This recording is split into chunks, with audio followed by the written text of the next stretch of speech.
En los años 70, el Reino Unido era aterrorizado por un criminal en serie apodado la Pantera Negra. Se vestía de negro, usaba un pasamontañas negro con 2 agujeros para los ojos. Era despiadado. Este hombre era el enemigo público número 1. Desde el infame secuestro de la joven heredera Leslie Whittle. Well, I would just like her to get in touch with me, if at all possible. Marnie is going to Kids Grove Post Office, telephone box. Hasta la violenta ola de robos a mano armada y asesinatos. Mientras se alejaba, la pantera le disparó 6 veces en la espalda. La Pantera Negra no se detendría con nada con tal de conseguir lo que quería. Y sacó la escopeta. El arma estaba aquí. El hombre tras la máscara era Donald Nilsson. Pero ¿su vida lo llevó a ser un criminal? De todos los niños que conocí, él tuvo la peor infancia. ¿O Donald Nilsson nació para matar? Era un hombre malvado. Esa es la verdad. Caso en búsqueda. 4 muertos y se teme que 28 personas más estarían muertas.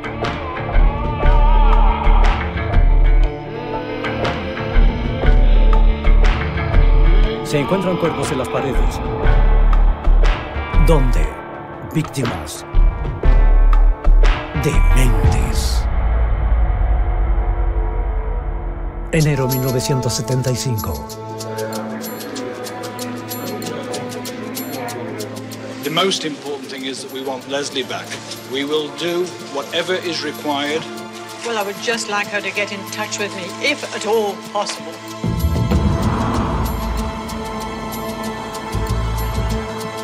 Hailey, Shropshire. La mañana del 14 de enero de 1975, se interrumpió la paz en el pueblo de Hailey por el secuestro de la joven de 17 años, Leslie Whittle. La servicial estudiante vivía con su mamá y era la heredera de una enorme y exitosa empresa de buses turísticos.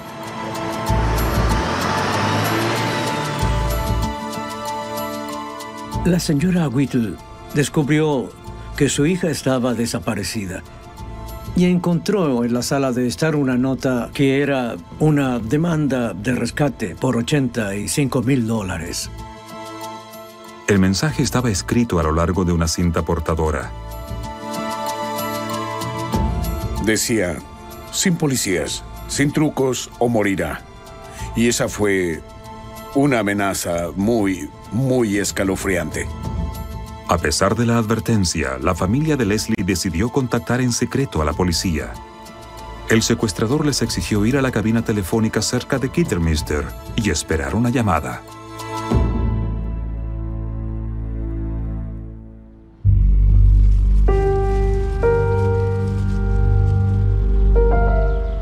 Ronald, el hermano de Leslie, esperó 2 noches que llamaran, pero no lo hicieron. Luego, la tercera noche, cuando la familia se empezaba a desesperar, sonó el teléfono de la empresa turística. La voz era la de Leslie. Marnie is going to Kids Grove Post Office, telephone box. The instructions are inside. I'm okay, but there will be no police and no trips, okay? Se veía un poco nerviosa. Sin embargo, aseguró con mucha firmeza que estaba bien y con vida. Eso les dio esperanzas a todos. La familia de Leslie decidió pagar los $85,000 de rescate para recuperarla lo más pronto posible.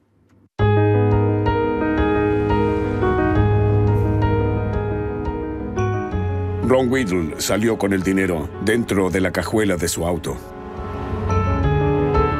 Ronald condujo hasta la cabina telefónica en Kids Grove, que estaba a casi 100 kilómetros. Buscó frenéticamente el mensaje oculto. I had difficulty in finding the instructions in the phone box, and in consequence there was quite a considerable delay. El mensaje le indicaba a Ronald que debía ir a los alrededores del parque Bathpool y hacer señales con las luces. Pero debido al retraso, Ronald no llegó hasta las 3:30 de la madrugada. Se cree que el secuestrador se asustó por la policía que había en el parque. Las instrucciones decían que no debía haber ningún vehículo policial en el parque Bathpool. Pero después se reveló que al parecer un carro de la policía de Staffordshire hizo una ronda por el parque. Un policía que no sabía lo que estaba pasando fue al parque. Y por esa razón, Ronald nunca encontró el punto de entrega. Y nunca entregó el dinero.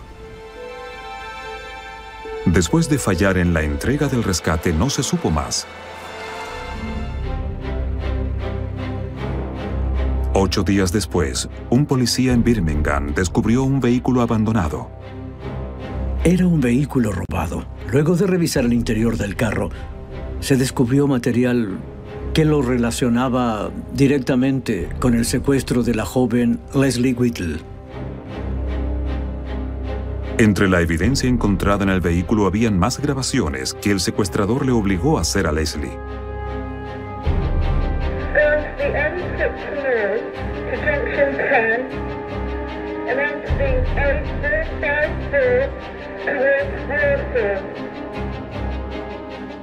Para la familia de Leslie, escuchar su voz fue reconfortante, pero a la vez desolador.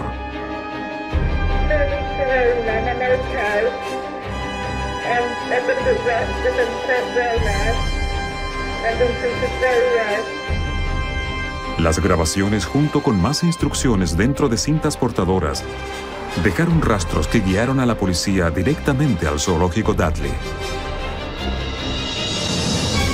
Pero no encontraban a Leslie Whittle en ningún lado y la policía además hizo un alarmante descubrimiento.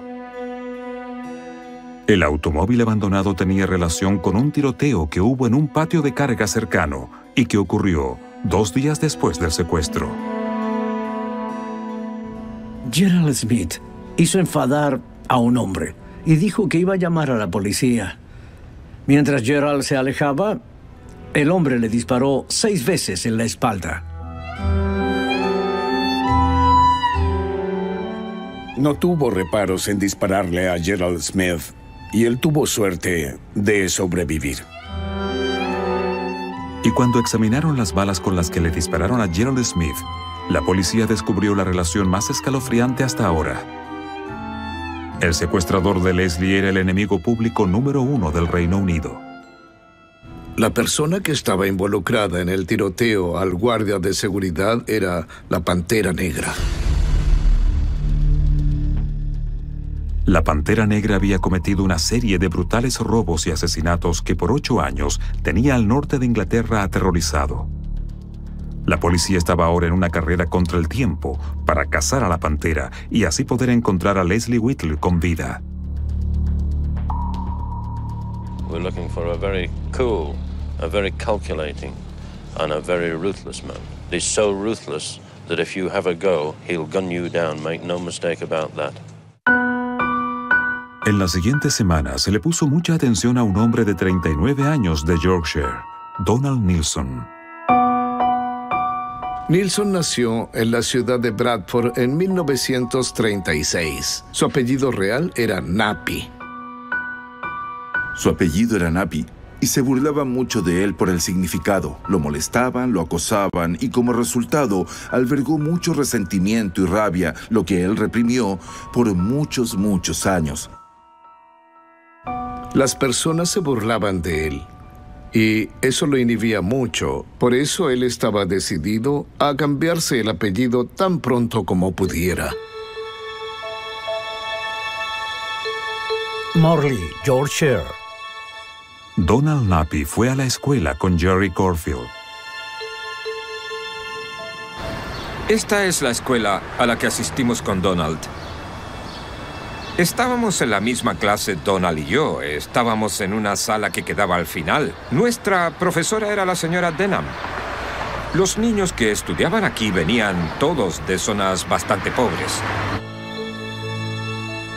Donald solía ser un niño muy valiente y muy atrevido. Nosotros éramos de las personas que nos echábamos para atrás y decíamos, «Oh, eso es un poco arriesgado. Pensábamos las cosas antes de hacerlas. Nappy era el líder silencioso de su pequeño grupo de amigos. Si pueden ver el pequeño edificio de la esquina, podrán ver el techo del edificio. Y Donald se atrevió a saltar desde el techo de ese edificio hasta el suelo. Y nadie más se atrevió a hacerlo, aparte de él. Eso demuestra la especie de niño que era. Él era muy aventurero. Siempre buscaba algo que pudiera hacer para probarles a los demás que él era mejor que los demás. Eso es lo que hacía. Cuando Donald Nappy tenía 11 años, su mamá falleció.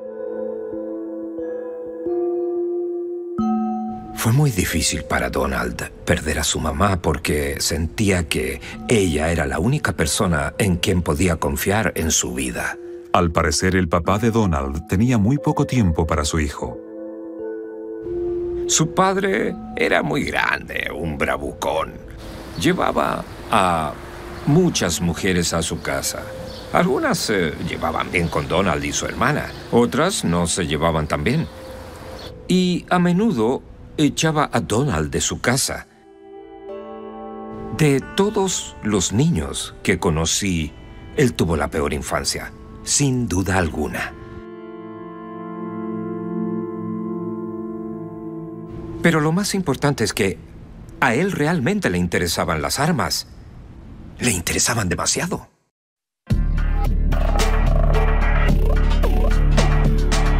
A los 18 años, Donald Nappy fue reclutado para su servicio militar. Le encantaban los reglamentos y la disciplina. Podía seguir órdenes sin problemas. Le encantaba prepararse para las cosas. El ejército fue el primer lugar donde empezó a sentir dominio y poder. Y eso era algo en lo que era exitoso y lo hizo crear una identidad con carácter. Durante su permanencia en el ejército, Nappy se casó con una joven local, Irene, quien lo convenció de dejar el ejército. Dejó el ejército por su familia. Yo creo que de otra forma se habría quedado probablemente toda su vida, porque era el ambiente donde se sentía más a gusto. Tuvieron una hija, y cuando tenía 4 años, Donald Nappy decidió que era hora de cambiar el apellido de la familia a Nilsson. Cuando su hija nació, decidió que ella no debía sufrir las cosas por las que él había pasado, lo que demuestra cuán traumado estaba por todo el acoso que sufrió cuando era un niño, porque estaba totalmente dispuesto a cambiar su apellido con el fin de proteger a su hija. Nilsson se mudó con su familia a una casa adosada en Bradford, donde intentó ser exitoso en una serie de trabajos. Trabajó como guardia de seguridad, taxista, carpintero, vendió cabañas, pero solo había un factor común en esos emprendimientos: el fracaso. No podía ganarse la vida honradamente. Nunca se hizo amigo de ningún vecino. Era el tipo de persona solitaria. Yorkshire Moors. Nilsson nunca dejó de amar las cosas del ejército y controlaba a su esposa e hija con tiranía militar. Foto tomada por Donald Nilsson. Hacía que ambas lo acompañaran a falsos ejercicios militares. Era un hombre muy estricto. Le encantaba dar órdenes y decirle a las personas que debían hacer estrictamente lo que él mandaba. Se compró un todoterreno, uno estilo militar, del tipo que los estadounidenses solían usar. Compró una colección de ropa de combate, camuflaje, casco metálico, botas. Durante sus extraños viajes, Nilsson fotografiaba unas escenas militares y llenaba los álbumes familiares con esas fotos. Solía llevar a su esposa y a su hija al Parque Nacional Moors para jugar a la guerra. Ahora, ¿qué clase de hombre hace eso con su hija? Aunque Nilsson disfrutaba revivir sus días gloriosos en la milicia, no podía ignorar el hecho de que era un fracasado en los negocios. Debido a que no podía tener éxito con una vida honrada y esforzada, decidió que podía conseguir el dinero que quería siendo un delincuente. Con una fuerte sensación de injusticia social, Nilsson empezó su carrera allanando moradas. A finales de los años 60, había cometido cientos de robos. Luego decidió apuntar a objetivos más grandes.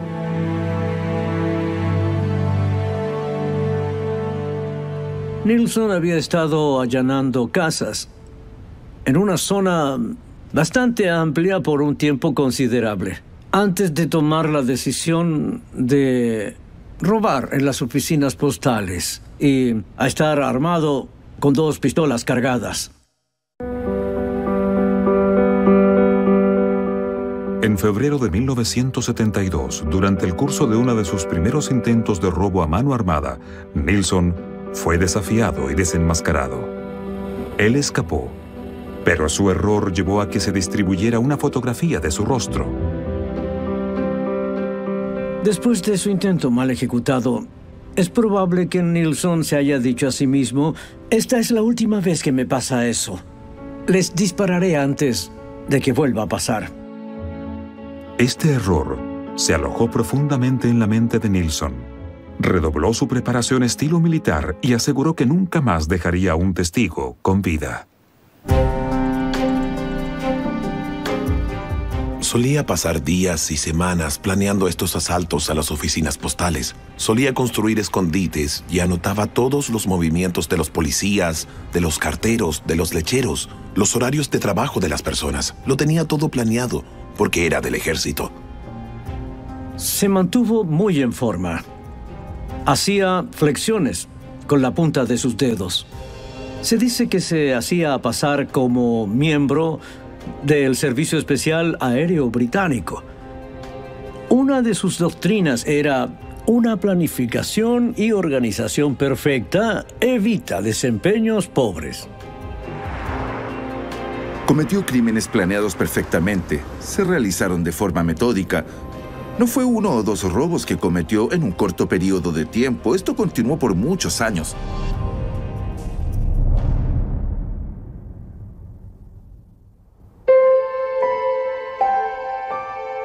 Sin embargo, en Harrogate, al norte de Yorkshire, en febrero de 1974, un robo a mano armada de una de las oficinas postales terminó con una tragedia.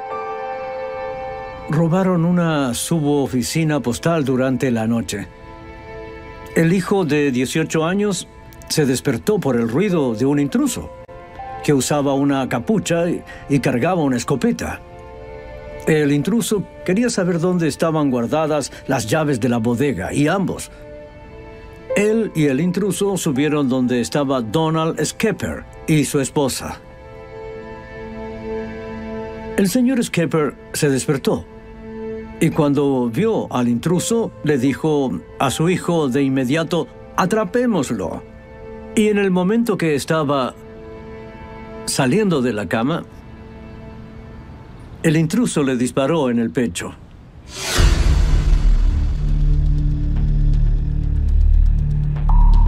Luego, el intruso se escapó. Mientras su hijo llamaba a la policía, el señor Skepper murió en los brazos de su esposa. Donald Nilsson, el ladrón a mano armada, era ahora un asesino y la policía lo buscaba. Había controles de carretera. La policía inmediatamente pensó, ya que escogió un lugar cercano a la calle principal, que debía tener un carro por ahí y se arrancaría en él. No fue así. Encontró un arroyo. Evitó Harrogate. Volvió del sector sur y tranquilamente caminó hasta la estación de trenes. Tomó uno y volvió a casa. Gracias a su meticulosa preparación, Nilsson pudo salir impune del asesinato. Cuando los criminales sienten que han vencido al sistema, se vuelven arrogantes. Creen que son más inteligentes que todos los demás. Creen que pueden hacer lo que sea y salir impunes y se basan en sus experiencias, donde han logrado sus objetivos. El asesinato de Donald Skepper sería solo el inicio de una ola de asesinatos violentos que convertiría a Nilsson en el criminal más buscado y temido del Reino Unido. En 1974, el ladrón armado Donald Nilsson asesinó al subdirector de correos Donald Skepper en un asalto que salió mal. A pesar de la búsqueda policial y de la recompensa que se ofrecía por su captura de $8.500, Nilsson se rehusó a permanecer con bajo perfil.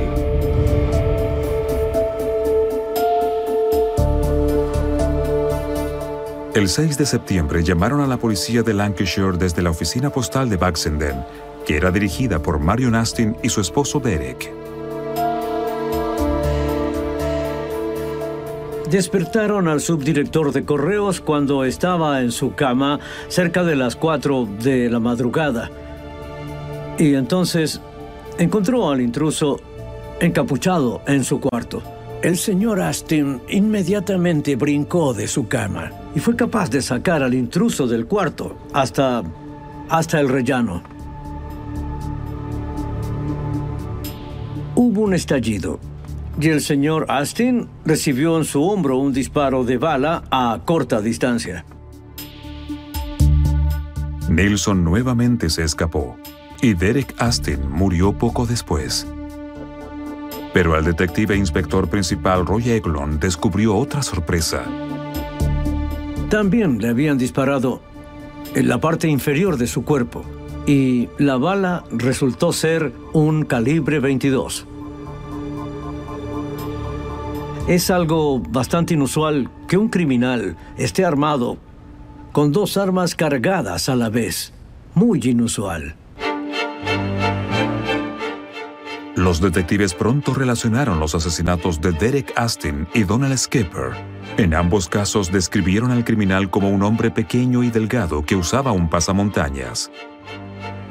Debido a su sigilo y su vestimenta negra, el asesino enmascarado obtuvo su espeluznante apodo. Un periodista que entonces trabajaba en el periódico nacional lo apodó la Pantera Negra. Donald Nilsson, un hombre que fracasó en la vida honrada, era ahora conocido en todo el país. Compró la figura de una pantera para exhibir en su casa. Esa fue la primera vez que Nilsson era alguien en la vida. Los medios hablaban de sus crímenes. Cuando los medios lo apodaron la Pantera Negra, se compró una pequeña figura de una pantera, lo que demuestra cuánto disfrutaba ese tipo de publicidad. Preocupados por la seguridad de sus empleados, la oficina postal incrementó la recompensa. Era el criminal más temido de los años 60 y 70. Las personas oían constantemente noticias sobre este hombre. Había numerosas peticiones de la policía para ayudar a encontrarlo. In the 11 days since Derek Astin died, hundreds of detectives and uniformed men have carried the hunt for his killer throughout the north of England. Have you seen this photograph? En ese entonces nuestra preocupación principal era prevenir futuros asesinatos. Esa era la preocupación. ¿Va a asesinar de nuevo?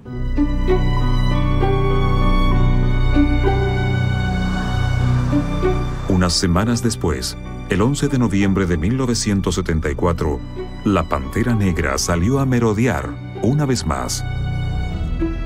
2 oficiales de policía que patrullaban, preocupados por lo que estaba pasando en las oficinas postales, notaron que la luz en una de ellas estaba aún encendida.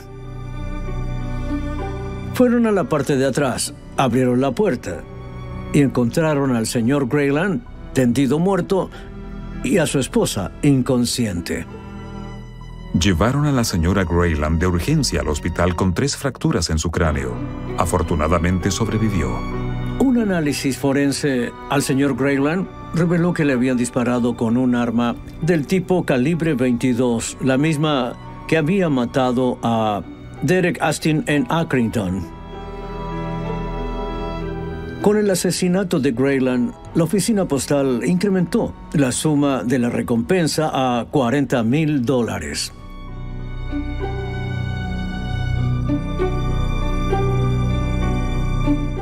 La comunidad estaba aterrorizada y la policía estaba bajo presión para desenmascarar a la Pantera Negra. Era despiadado, decidido y estaba dispuesto a matar. Este hombre era el enemigo público número 1. A pesar de ser el hombre más buscado del Reino Unido, Nilsson creyó que los robos a mano armada en las oficinas postales requerían de mucho esfuerzo y que la compensación económica era poca. Cada uno de esos pequeños asaltos era obviamente un riesgo. Su idea era conseguir mucho dinero de una vez. Eso lo conformaría mucho más. Recordó el artículo de un periódico que leyó en 1972 acerca de una disputa familiar sobre una enorme herencia. Vio que había una joven de 17 años que heredaría dinero y planeó secuestrarla, pero se tardó aproximadamente 2 años antes de poner su plan en acción. La heredera en cuestión era Leslie Whittle. Vigiló el lugar donde ella vivía de la misma forma meticulosa en que vigiló las oficinas postales. En la mente de Nilsson, el secuestro era la mejor forma de ganar mucho dinero rápidamente. La familia era pudiente y él creía que ellos pagarían el rescate para poder recuperar a su hija. Creyó que podría salirse con la suya. Creyó que era invencible. Hayley, Shropshire. En la tarde del 13 de enero de 1975, la Pantera Negra se metió a la casa de la familia Whittle. La primera habitación a la que entró era la de la joven Leslie. Ella era un objetivo débil y por eso la ató fácilmente. Sin duda, ella debe haber estado muy atemorizada. Sin embargo, con mucha valentía, hizo todo lo que él le ordenó hacer. Nilsson escondió a Leslie en un lugar donde pensó que nadie la encontraría. La complicada serie de instrucciones que estaban grabadas e impresas llevaron finalmente a su hermano Ronald al parque Bathpool, a unos 100 kilómetros de la casa de la familia, donde la entrega del rescate de $85,000 fracasó. Es un parque extraño, en realidad, porque está en la cima de una colina que tiene una reserva. Pero también por debajo de todo eso está el túnel ferroviario y también el canal que corre por debajo del parque. La policía quería buscar en el parque Bathpool, pero tenía miedo que su presencia pudiera poner en peligro la vida de Leslie. Pero después de 7 agonizantes semanas sin noticias del secuestrador, finalmente actuaron. El 7 de marzo, se llevó a cabo una búsqueda detallada en el parque Bathpool. Algunos escolares locales encontraron un mensaje impreso junto a un canal de desagüe que decía: "Arroja el maletín en el agujero". Ese mensaje estaba claramente destinado a Ronald Whittle con la última instrucción. Los detectives tenían esperanzas de estar cerca de encontrar a Leslie. Inmediatamente empezaron la búsqueda en varios pozos del área. Para la hora de almuerzo, tenían en la mira un pozo que estaba a la entrada del parque. En un pozo de ventilación, encontraron el cuerpo de Leslie colgando de una soga atada al cuello.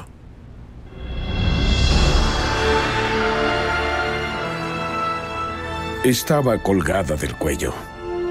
Es algo muy difícil que uno pueda siquiera imaginar. Leslie estaba en una pequeña plataforma de 1,5 metros por 60 centímetros a 18 metros bajo tierra en un pozo de concreto. Su prisión se convirtió en su tumba. Estaba momificada cuando la encontraron, excepto por un pie que estaba sumergido en el agua.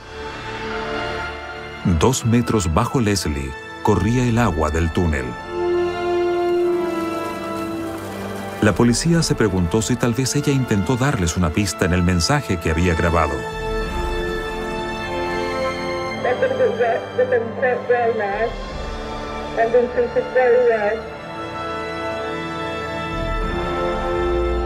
Debe haber sido horrible para los policías que la encontraron y tuvieron que llevarla hasta la superficie.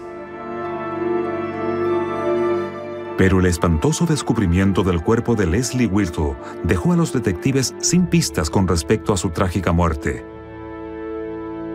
Y tampoco estaban cerca de capturar a la Pantera Negra, el enemigo público número 1 del Reino Unido.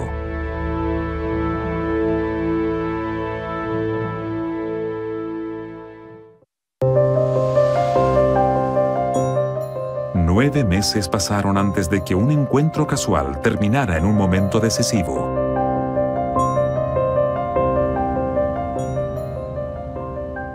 Cerca de las 10:30 de la noche, el 11 de diciembre de 1975, dos oficiales que patrullaban en Mansfield, en el condado de Nottinghamshire, vieron a un hombre caminando por la calle cargando un bolso. Los policías Stuart Mackenzie y Tony White decidieron hacerle unas preguntas. Paramos cerca de él. Tony abrió la ventana y le dijo: «Buenas noches, señor. Lamento molestarlo, pero a esta hora de la noche nos gusta controlar a las personas, saber quiénes son, dónde van y dónde han estado». ¿Qué tiene ahí?, le dijeron. Nada. Lo revisaremos. Y entonces apuntó a ambos con la escopeta. Pude ver la punta de una escopeta de doble cañón cargada. No se muevan, sin trucos, o los mato. Lo siguiente fue que le ordenó a Tony irse en el asiento trasero. Y entonces se sentó en el asiento del copiloto y me puso el arma bajo el brazo. En otras palabras, el arma estaba aquí. El criminal los obligó a alejar el automóvil del camino. Le hicimos caso. Entonces, de la nada dijo: ¿tienen alguna soga en el carro? Y le dije que no. Y él dijo: bueno, los quiero atar. Y entonces Tony le dijo: creo que tenemos algo en el maletero del carro. ¿Te molesta si reviso? Y él dijo: sí, puedes revisar, pero sin trucos o te mato. Todo lo que decía terminaba con la oración: sin trucos o te mato. Los dos oficiales de policía comenzaron a crear un plan. Tony se empezó a mover en el asiento trasero y fingió que buscaba una soga. Y empezamos a comunicarnos con señales. Yo le decía: sácame esta arma de encima. Y él me respondía con señales: no, resiste un poco más. No hay otra forma de decirlo. Estábamos en serios problemas. Nos estaban secuestrando. Nos iba a llevar al bosque.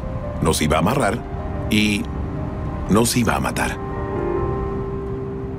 Tony decidió que era hora de actuar. Tony gritó: agárralo.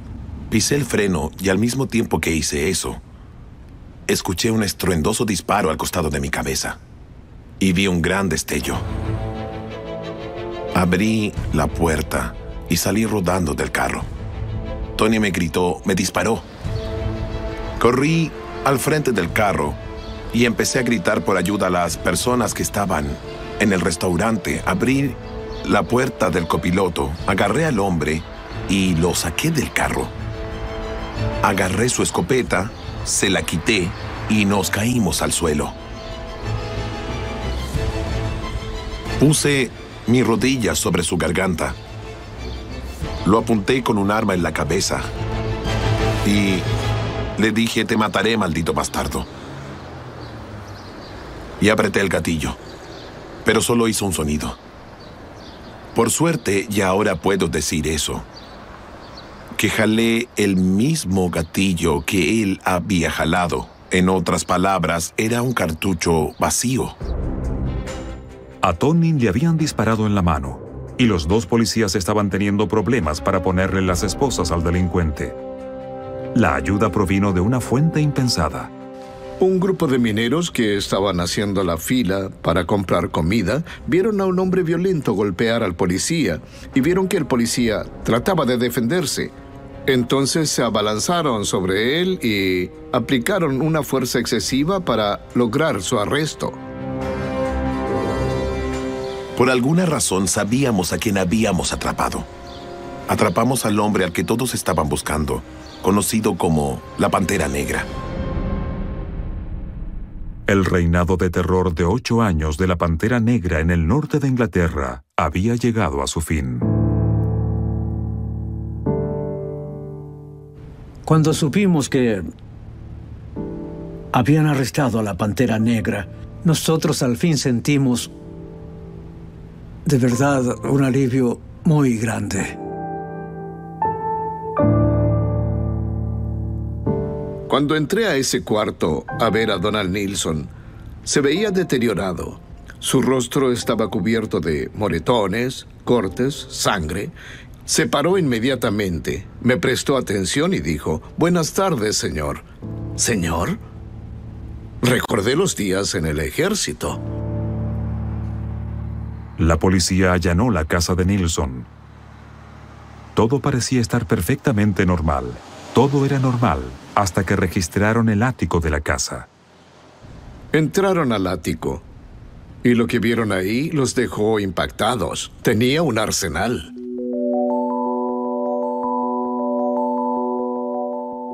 Pero también encontraron en su casa una figura con la forma de una pantera negra. Disfrutaba tener ese particular sobrenombre. La Pantera Negra ahora estaba enjaulada. E irónicamente, su obsesión por planear y preparar sus fechorías proporcionó mucha evidencia en su contra. Pero ¿Donald Nilsson estaba destinado a cometer esta serie de horribles crímenes? A mediados de los años 70, la Pantera Negra había aterrorizado al norte de Inglaterra con robos a mano armada, secuestros y asesinatos. Una vez arrestado, la policía desenmascaró al despiadado asesino de 39 años, Donald Nilsson. El Donald que conocí era una persona diferente al Donald que cometió todos esos crímenes. Cuando supe la verdad, sentí un poco de odio. En el juicio de 1976, Nilsson negó los cargos de asesinato. En cuanto a las acusaciones relacionadas con Leslie Whittle, se declaró culpable de secuestro, de demandar un rescate, pero no de asesinato. Le revelaron al jurado los detalles de las horribles condiciones en las que estuvo Leslie. Era época de invierno y ella estaba completamente desnuda en el fondo de un pozo de ventilación. 18 metros bajo tierra, se debe haber congelado y estuvo ahí abajo por algún tiempo. Fue muy cruel. No sabemos cuánto tiempo estuvo con vida ahí abajo. Creemos que estuvo ahí algunos días. Hay que considerar que no había escape. Sin embargo, nunca se supo cómo fue que Leslie murió.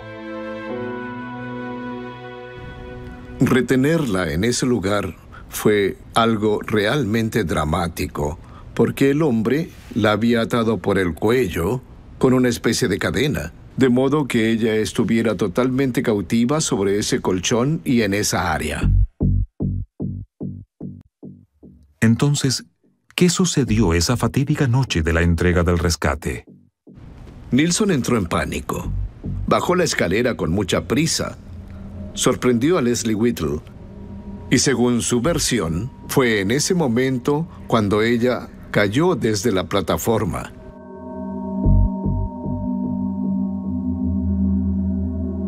Él dijo que nadie vio su cara. Y luego dijo, bueno, en esa ocasión en particular, ella parecía estar muy nerviosa al verme. Dijo que eso era extraño. Y, por supuesto, el abogado de la fiscalía le dijo, entonces, ¿por qué pasó eso, señor Nilsson? Y él dijo, debe haber sido por la expresión que vio en mi rostro. Y yo creo que por eso lo condenaron por homicidio. Y creo que no es nada seguro, es mi opinión. Pero creo que en realidad la empujó de esa plataforma y dejó que ella colgara de la soga. A 18 metros, bajo tierra, desnuda. El jurado decidió que sin importar cómo murió Leslie, Donald Nilson era responsable de su muerte. Lo declararon culpable de los asesinatos de Leslie Whittle, Donald Skepper, Derek Astin y Sidney Grayland, además de una serie de crímenes incluyendo secuestro y robo a mano armada. Cuando el jurado dio su veredicto, hubo un estallido de aplausos, porque la gente se alegró de esa decisión correcta. La sentencia fue que lo mandarían a cadena perpetua. Pero Donald Nilson nació para matar. Resultó ser todo un fracaso y esa fue su motivación principal. Esto no fue motivado por el sexo, parecía ser motivado por una combinación entre la necesidad por el dinero y una enorme cantidad de mucha rabia y también gran hostilidad hacia la vida en general. En su infancia, Donald tuvo una mala vida. No hay dudas con respecto a eso. Pero también muchas otras personas. Y ellos superaron todo eso. Se dice que un porcentaje considerable de personas que han estado en el ejército se convierten en criminales después de retirarse. Es algo muy triste, pero es un hecho y creo que queda perfectamente claro que eso afectó a Donald Nilson. Si hubiese sido un psicópata, hubiese sido cruel con otros niños, hubiera sido un mentiroso y ese tipo de cosas. Habría demostrado ese tipo de comportamientos en su juventud, pero no vi registros de eso. Entonces, ¿nació de esa forma? Al parecer no fue así. Hay personas que se deshumanizan cada vez más mientras pasa la vida. Al parecer, él era ese tipo de personas. Donald Nilson empezó como un patético criminal, pero sin titubear pasó de robar a mano armada a secuestrar y asesinar. He reporteado muchos casos de asesinato y Nilson era, sin duda, una persona absolutamente malvada. Es increíble que él fuera capaz de vivir una vida relativamente normal, con una familia. Era un hombre malvado, esa es la verdad. Solo hacía falta mirarlo a los ojos. Eran negros. No se pudo dar la molestia de salir a trabajar. Eligió matar, asesinar, robar para ganarse la vida. No creo que las personas nazcan malvadas. Creo que eligen ser malvadas. Donald Nilson murió en la cárcel el año 2011 a la edad de 75 años.